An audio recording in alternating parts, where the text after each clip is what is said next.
నటిని అడ్డు పెట్టుకుని హాలీవుడ్ స్టోరీని క్రియేట్ చేశారన్నారు జత్వానీ తరపు lawyer Narraj Srinivas. Mumbai case close చేసేందుకు ఏపీలో కేసు పెట్టి జత్వానీని వేధించారన్నారు. ఈ కేసులో చాలా మంది పాత్ర ఉందన్నారు. విచారణలో అసలు వాస్తవాలు బయటపడతాయన్నారు. పూర్తి వివరాలు మా కరెస్పాండెంట్ క్రాంతి అందిస్తారు.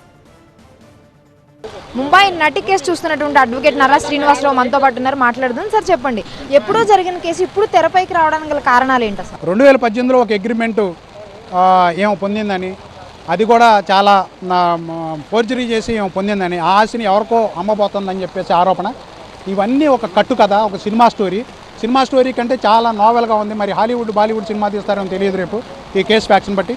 కానీ on the face of complaint మేము చూసిన రోజునే అర్థమైంది మాకు, ఇది ఏదో చాలా నావెల్గా న్యాయవాదులను పక్కన పెట్టుకొని ఒక సినీ స్టోరీ అల్లి కావాలని వాళ్ళని అక్కడి నుంచి ఇక్కడ దాకా తీసుకొచ్చి అరెస్ట్ చేసి తీసుకొచ్చి వాళ్ళు నానా రకాలకు ఇబ్బంది పెట్టి 40 రోజులు బెయిల్ దొరకకుండా చేశారు.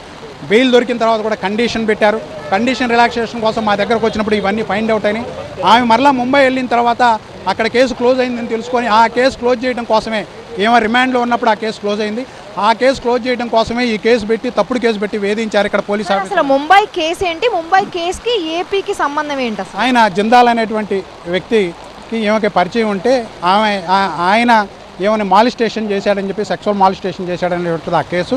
బాంద్రా కుర్లా పోలీస్ స్టేషన్లో అది కేసు నమోదైంది. ఆ కేసును విత్డ్రా చేయించడం కోసం ఇక్కడ ఈ కేసు పెట్టి బలవంతంగా పోలీస్ అధికారుల చేత, ప్రైవేటు వ్యక్తుల చేత ఒత్తిడి చేసి ఇక్కడ ఉన్నటువంటి కొంతమంది పెద్దలు కూడా దాన్ని అనకుండా నడిపించారనేటువంటిది ఆమె ఆరోపణ. అవన్నీ కూడా ఇన్వెస్టిగేషన్లో ఇప్పుడు బయటకు వస్తాయి.